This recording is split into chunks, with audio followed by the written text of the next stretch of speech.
Welcome to another show. My name is Donovan, your host for today. And today we're talking to Nathan Ogilvie, a family therapist. So we are just waiting for him. As soon as he come in, we can start the show. Welcome, Nathan. How are you? Hi, Donovan. I'm good. How are you? I'm good, thank you. By the way, thank you for doing this and thank you for coming to this interview. Just for our listeners, do you mind telling us who you are and what you do? Yeah, so my name is Nathan and I'm a family therapist based in the outer east of Melbourne. So we cover areas from Box Hill all the way out to Healesville and sometimes beyond. So it's actually a really geographically large area of Melbourne, and I work in the functional family therapy program through the company Ozchild. So functional family therapy is actually an American program. It started in the 70s, so it's an evidence-based program with about 40 years of research behind it. And it was brought to Australia in about 2017. Oh, wow. And so there's two streams. There's a youth justice stream and a child welfare stream. So I'm in FFT CW, which is the child welfare stream. And so our referrals come from child protection. And basically the families are in high levels of conflict and the children are at risk of being placed out of home. And our goal really is to get the families up to a level where the kids can stay at home. So it's a real skills-based program where we work on the family strengths and we kind of meet the families where they are and what their strengths and challenges are. And we work with them to keep the children at home. Oh, wow. That's really good because more often, more often than not, I would say, in general, children are removed from home, but your program actually keeps the children at home. Yes. And so this success rate for this program, the data has been tracked since 2017, and it has between an 80 to 90% success rate. So 8 out of 9 families we work with, the children do stay at home, which is huge. The next most successful program, I believe, is between 40 and 50% success rate. So the next program compared to FFT is every second family they work with the child stays at home. So it's a really highly successful program. And I see that in my day-to-day work because it's a therapist-driven model. So we have a lot of burden on us in the first stages of the therapy to engage the family and motivate them and make sure that they're partaking in the process. And it requires us to adjust our approach as well to meet the family's needs. So it's not a one-size-fits-all approach. Yeah. Okay. So how is that any different from what the child protection is currently doing with family reunification or family, what's the other term that you guys use? I forgot what it is, but anyway. Preservation? Preservation, yeah. Family preservation. Yeah, well, we're on the preservation end. So the main difference is where the children are. Reunification is obviously the goal of those programs are to get the children back home. So what that will require is usually working with parents more to get them, whether it's like housing stability or financial stability, so the children, or emotional stability as well, to be able to have the children at home. Those programs work on getting the parents ready and also the young people as well to be able to come back home. And then our program is preservation, so the children are at home and we're trying to preserve that placement. Because child protection is a really risk-based model. So they look at the negative, they look at what's going wrong. And they have to, because if the children's safety is at risk, that's really important to address. But there's also, the biggest one we often get is like emotional abuse, which is you can't really, like domestic violence and physical abuse are quite, you can sort of identify that a bit easier. Emotional abuse is harder because a lot of the time it's within the family conflict, the things they say to each other, the way they react, and it's very hard to sort of verify. And so we work a lot with that, and that's more present in the reunification. Okay, that's interesting. So, because like I said, most of the work that I have done in the past was that the family reunification, but this is more about preserving the family.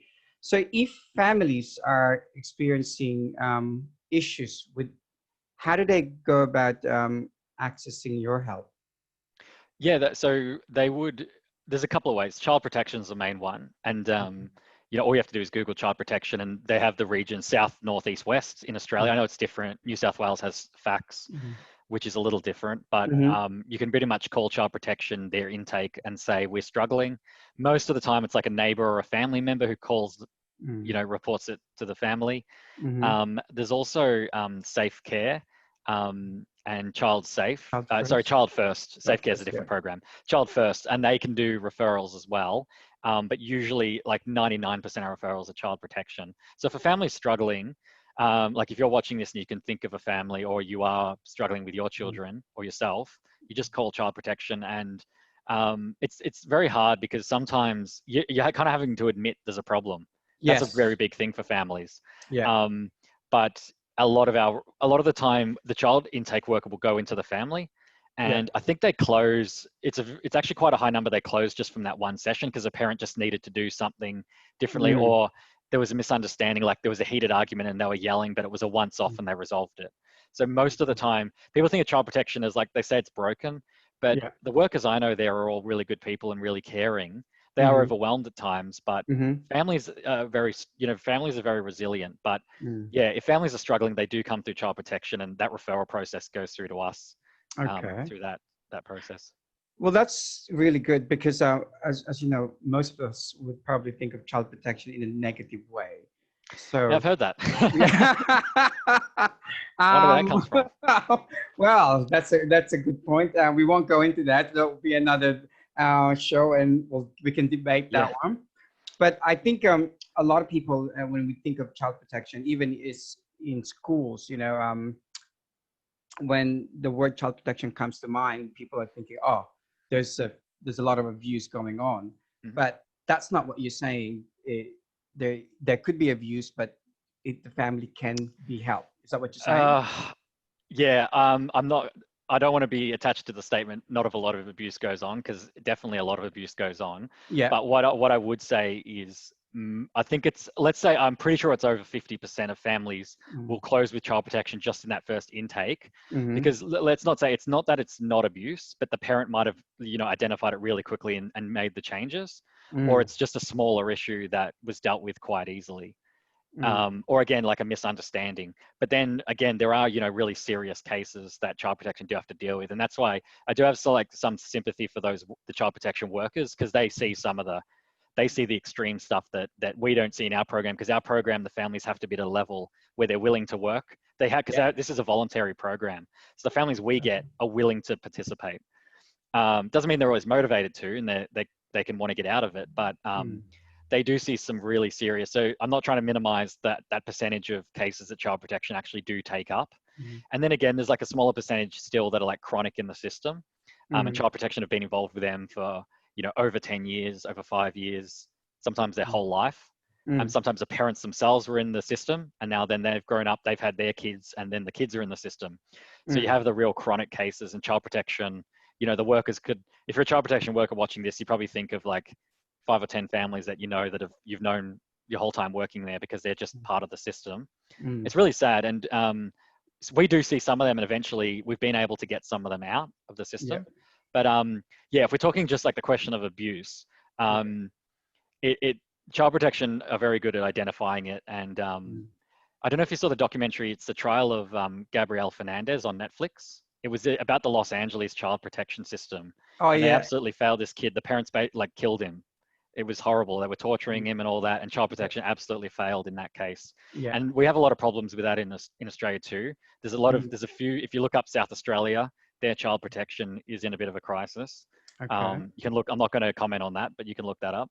But I would say overall, I'm actually quite optimistic about, child protection's ability to identify the cases that need to be taken further. That's interesting, because you said originally that the approach came from the US. It was brought into Australia in 2017. Are you familiar with the European way of the way they work with child protection? Not really. I do know the FFT program is in the UK, and I think Norway as well. So I know that FFT is worldwide, but I'm not quite sure how their system works. No. Because I was talking to just thought I shared this. I was talking to a social worker from Netherlands, and one of the things that got me interested in their approach is their what they call social pedagogy approach. I'm not sure if you're familiar with social pedagogy. I know we don't use it in Australia, but the way they work with children is that they actually involve the children in decision making. Yeah. With the work you guys are doing, are the children involved in the decision making? Yes. Yeah. Okay. At different levels, because you have to look at the maturity of the child. Yes, obviously, like of you wouldn't course. get a 3-year-old to agree to therapy, but yeah, no, we do.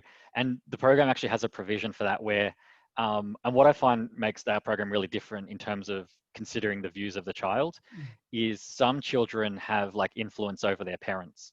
Like the traditional view, a very traditional view of parenting is like that the parent has the control and makes the decisions for the child. But you find, again, like you probably think of a family where the child's sort of like, you know, either you want to say controlling or like sort of tells the parent to do, runs the household.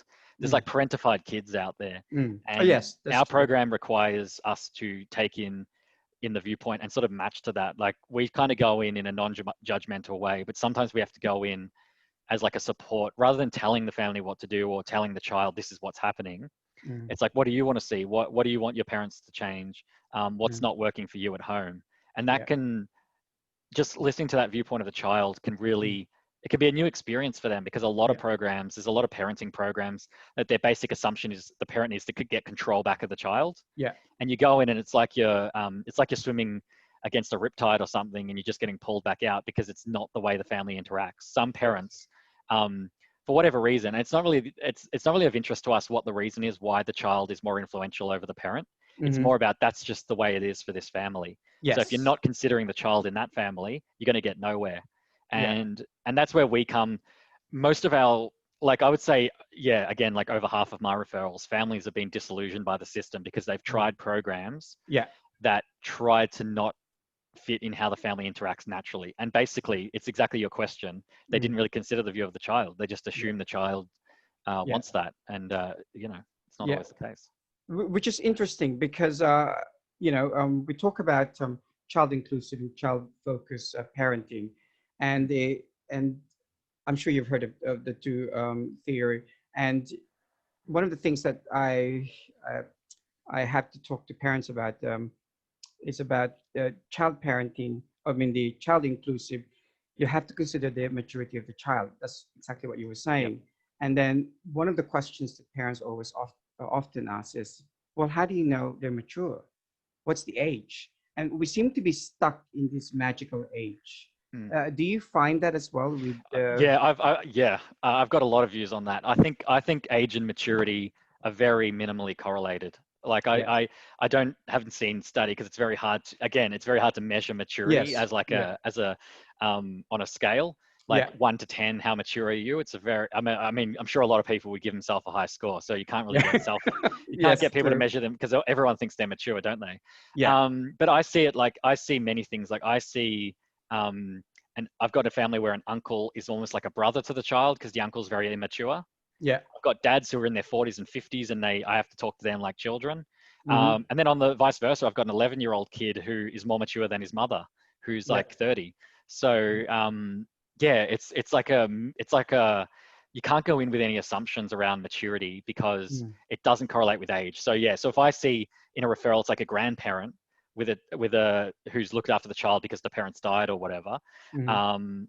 Most people would probably think, oh yeah, the grandparent is the one you need to work with because she's the older one, she's the elder, you respect your elders. And then you get in and then she's like, I want to use a nice word, but she's not mature.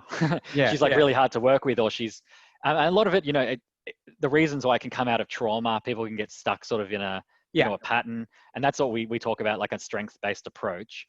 They're often struggling with things and they just haven't taken that time to reflect and work on it. So we don't ever say they're immature. It's just that their development is not at a stage that would match their age level. And it's confusing. It's interesting you should say that because I'm not sure if you've seen the work of Bessel van der Kolk. Have you read this book? I haven't read it, but it looks familiar. Yeah. It's he talks about parents' attunement with children, and And so one of the things that he says that if the parents are not attuned with the children, then more likely that the child is not going to be able to work with the parents, or the parents can't work with the child, because one of the reasons is behind that is that if parents themselves have not dealt with their trauma or their own mental health, so when they become parents themselves, they don't know how to parent the child because they haven't dealt with that previous trauma or mental health. Yeah. Is that what you're saying? I'm saying you should work in our program, because I know you're a family therapist. So that's because what that is like in the framework of our program, attunement is pretty much like the whole everything, because we're a skills-based program. So the bulk of our program is teaching skills, and a lot of that can be parenting skills, but it can be things like mirroring, where you're just getting the family to like look at each other, and they do that activity where you raise your hand and they raise their hand, and that's like physical attunement. But what it is the families, a lot of the time the parents haven't dealt with their own issues for whatever reason, and that's impacting their parenting. And like the metaphor we use is like, if you're on an aeroplane and you don't put your own mask on, you don't put the mask on the child. You got to put, that's what they say, you put the mask on yourself before you put it on the child, because you've got to look after yourself first. You can't look after your child. And that's what it's all about is, I agree with you. It comes from two different things too. Like it's hard to tell, because sometimes it is like just flat out narcissism, where the parent only cares about themselves and actually does really have little interest in the child, and that's tough. But it's also the parent is just like avoidant of their own issues, and they're so externally focused on the child. Or they're just not addressing themselves. They can't come up and face that. So it presents in all numerous ways, but funny totally you should say that. Funny you should say that, because I did another show with Susan, who's a family lawyer, and she said the same thing about how when parents come to see her, and it's all about the child did this, the other parent did this. There's a lot of blame. There's a lot of blaming, and she's going, where's the accountability? It's always about the child has got ADD and ADHD. So, and when we did that show, one of the parents said, well, stop blaming the parents, as well. So, and how do we explain to the parents that it's not that we're blaming you, it's just that we're saying that to be holistic in approaching the children, you have to also look at what's going on for you. How do we say that without having, because they think it was a blame, look, it's through the FFT lens, it's like you got to create a relational focus where the family understands that it's a behavioral pattern rather than one instance of an action. And it's sort of like identifying triggers and things like that. And sometimes you got to put it in, we try and put it in a neutral way at first, rather than like a positive reframe, because some families aren't ready to hear it. Like if a dad's been, like he comes home and he's been taking his anger out on the family and like hitting the child. You don't say, oh, Dad, you're really stressed, and when you just get home, if your son comes up to you, you just need that space, so that's why you hit him. That's like letting Dad off the hook. That's not how you do it. But what you try and get the families to identify is that everyone plays a role in the family, even the family members who are distant. There's a reason. It's sort of like the fight or flight response. When some people get stressed, they want to come together and argue it out. And other people want to take their distance, and they go to their man cave, or they separate. But what it is, so if it's like a mother that comes in and saying, my child's like this, my child's like that, you start you got to do that thing of understanding without accepting. So you listen to what the mother says, but you can start dropping in things like, oh, it sounds like they're really struggling. And then, because that's putting it back on, okay, so that you're accepting the child's behavior, but you're trying to give like a new meaning to that behavior. And then sometimes the mother goes, oh yeah, I guess he's struggling. And then like you just got to keep working with that, putting things out there to the family to try and change the meaning. You can't be passive, especially as a family therapist.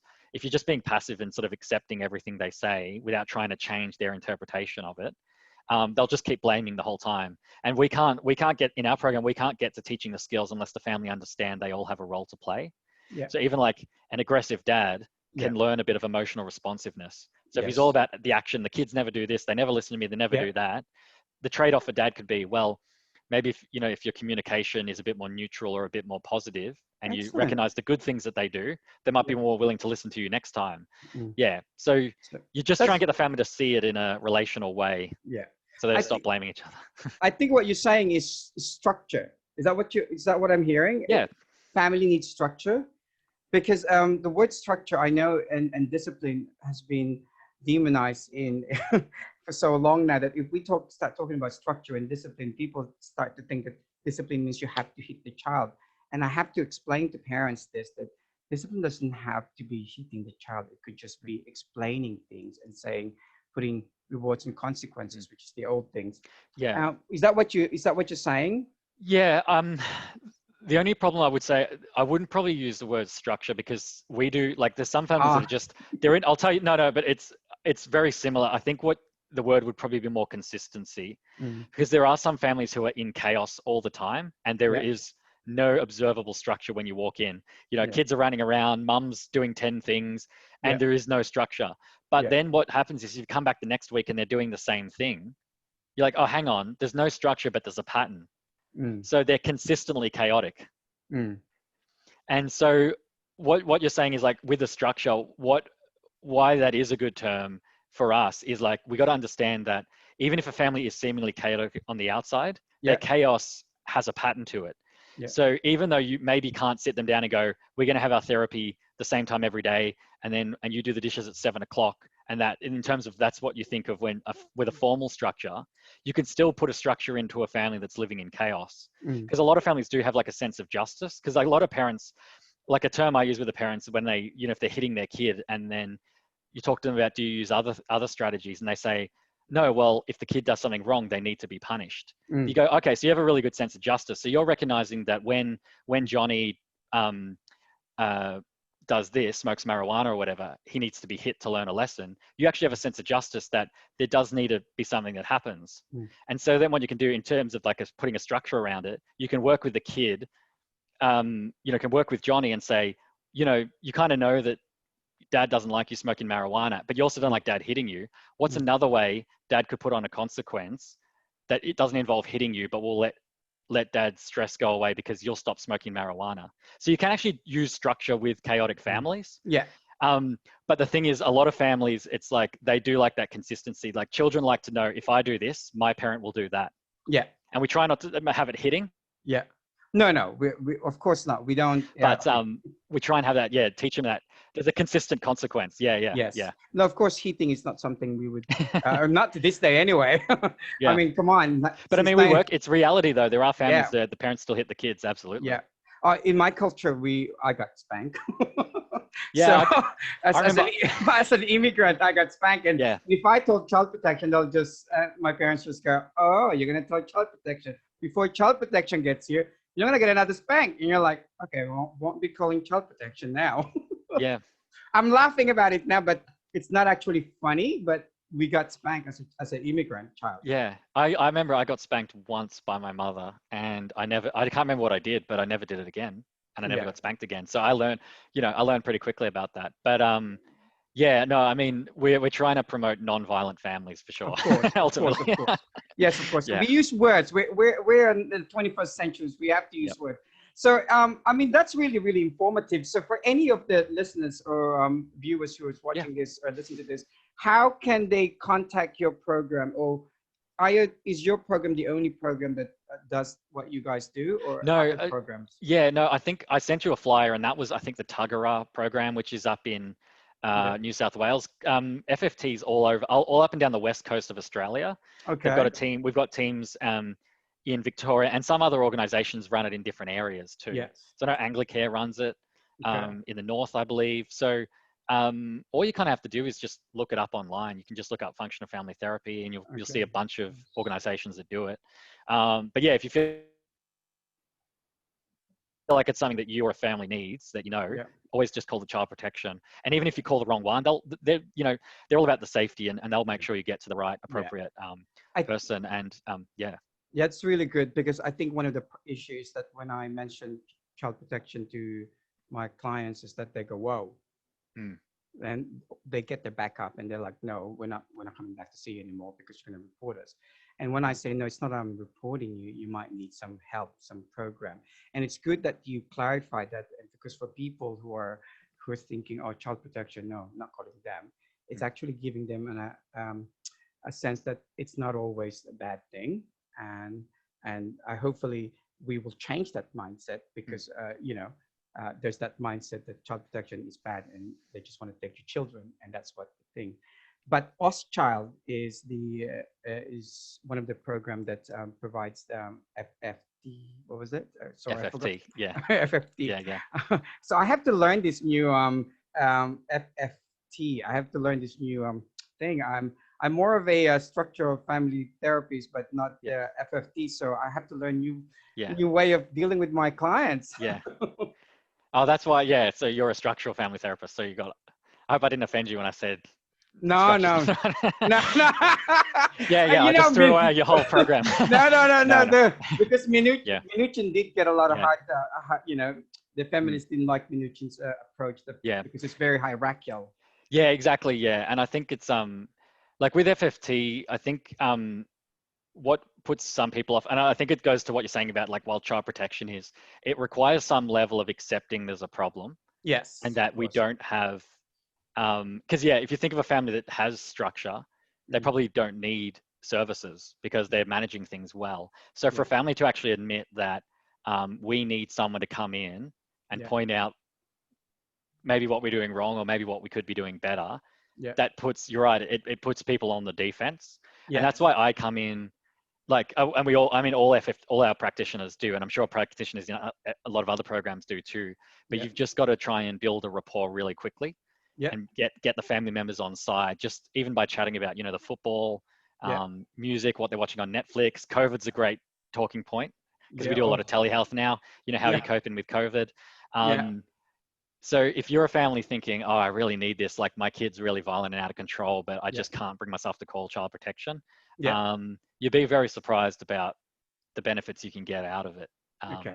And if you can get over that first hump of having someone come in your home and, maybe see you've got a bit of a messy house, or maybe see behaviors from your child that you're a bit ashamed of. If you can get past that, I always say too, I think all families should use therapy. I think every family needs to go to therapy. Honestly, I agree with you. And I say that in families that you almost see them like visibly breathe out when you say that. And they realize, oh, this is normal. This is not, this is not a bad thing. I mean, like the behaviors are bad, but it's actually a very positive thing that they're taking those steps to change. I think that's a positive message coming from you, that it's okay to ask for help, because a lot of families feel like, oh, I don't want to call this program because if I call them, they're going to think I've got a problem. Any last words for any family that might be feeling that they're struggling? Yeah, I think it's really important with families, because part of what we do as well is try and link them up to, like we call it, like our program and your program are like formal supports. So that's things where you either pay for therapy or you get a referral and you go to a formal service. But a lot of the time, if you really don't feel that that's for you, I would understand that. And you should look at your informal supports as well, like your social circle, other family members, your neighbors. And if you're finding this common theme that you're reaching out to people and people are they're hesitant to help you, or they even might say, I think you should go to see somebody. That's what a lot of people say. We're very euphemistic in Australia. We don't want to just say you should go see a psychologist. Even that some doctors are like, oh, I think, do you want to speak to somebody? What they're really saying is you've got more going on that a professional can help you with. So they need to be direct. I think that, yes. Well, first of all, yes, because I think that's one of the issues. And you're right. We tend to say this. Oh, have you thought about seeing someone? And it's not very direct. And it's like, well, what do you mean by that? But if you're direct and say, I feel like it might benefit you to see a psychologist or a family therapist. I think that's more helpful than just saying you need to speak to someone, because speak to someone about who and what. So there's like a really corny phrase that I hate using it, but it's like if 5 people call you a horse, you should probably buy a saddle. Meaning, like, if you're starting to see this theme that like you're feeling like something's not right in your family, people are like avoiding you, or they're walking on eggshells around you, and you can sense that something is up and you need to, you're just not feeling right in your family, something is up. Just put a call to, even child, because you can just report yourself to child protection. And that's not saying they're going to take your children. You're just saying, I'm really struggling as a parent. and I need some help, and they'll give you a list of services. Okay. Yeah, because a lot of the time people feel like that we do have this sort of stoicism of we can solve our own problems. Yeah. And I really wish we could get past that as a society and be open to receiving help. Yeah. But yeah, I would just say if you're starting to feel like something's going wrong, or your child's struggling, you're struggling, you're having an argument with your partner, it's affecting your co-parenting. Yeah. Just reach out to child protection, reach out to a family member who could, call them on your behalf if you don't feel like doing it directly. And just see what's out there. Type, family therapy into Google and see what you find. There's so many resources. That's really very important and also informative for everyone that's watching this and going to be listening to this, that there's help there and they just gotta reach out. But after this, I know I want to talk to you about something off the record, because all right. It's not probably not right now. But thank you very much for that informative information that you've given us. Is there do you have a phone number, or I know you said it's Auschchild, but you can just Google Auschchild or child protection, right? It would just depend where you are regionally, and if you're watching this not in Victoria, it would be a different organization altogether. So I would just say, if you're interested in FFT, put in functional family therapy into Google, and you'll find as much as you need. And if more generally you're struggling with your family, search family therapy or child protection. And that number, because it comes up based on your location. So just call the number that comes up, and just don't be scared of that person, because they're there to help you. They're not there to judge you. Excellent. Well, thank you very much, Nathan. That's Thanks, all Donovan. we've I really got. appreciate it. Thank you. No, it flew by. Okay. Thank you. Goodbye. Bye.